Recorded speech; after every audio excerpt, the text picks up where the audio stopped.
ଜଙ୍ଗଲରେ ଗୋଟିଏ ମନ୍ଦବୁଦ୍ଧି ଶିଆଳ ରହୁଥିଲା। ସେ ଜଙ୍ଗଲରେ ବୁଲୁ ବୁଲୁ ତା ଆଖିରେ ଗୋଟିଏ ଠେକୁଆ ପଡ଼ିଲା। ଠେକୁଆଟିକୁ ଦେଖି ତା ମନରେ ଲୋଭ ଆସିଗଲା। ତାକୁ କେମିତି ଖାଇବ ବୋଲି ଗୋଟିଏ ଉପାୟ ପାଞ୍ଚିଲା। ଶିଆଳଟି ଠେକୁଆ ପାଖକୁ ଯାଇ କହିଲା, ଠେକୁଆ, ତୁ ଆଜିଠାରୁ ମୋ ସାଙ୍ଗ ହବୁ। ମୋ ସହିତ କେହି ସାଙ୍ଗ ହେଉନାହାନ୍ତି। ଠେକୁଆଟି ଶିଆଳର ହାବଭାବ ଦେଖି ଜାଣିନେଲା ୟାର ମନ୍ଦବୁଦ୍ଧି ଅଛି। ସେ ନିଶ୍ଚିତ ମୋତେ ହିଁ ଖାଇବ। ସେଥିପାଇଁ ସେ ମୋ ପାଖକୁ ଆସିଛି। ଠେକୁଆଟି ନ ଡରି କହିଲା, ହଉ ଠିକ୍ ଅଛି ଶିଆଳ ଭାଇ, ଚାଲ ମୁଁ ମୋ ଗୁମ୍ଫା ପାଖକୁ ନେଇଯିବି।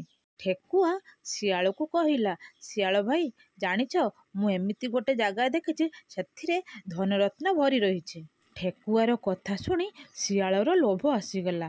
ଆଉ ସେ ମନେ ମନେ ଭାବିଲା, ଠେକୁଆକୁ ମୁଁ ମାରିଦେବି, ଆଉ ସେ ଧନରତ୍ନ ମୁଁ ନେଇଯିବି। ତାପରେ ମୁଁ ରାଜା ହୋଇଯିବି।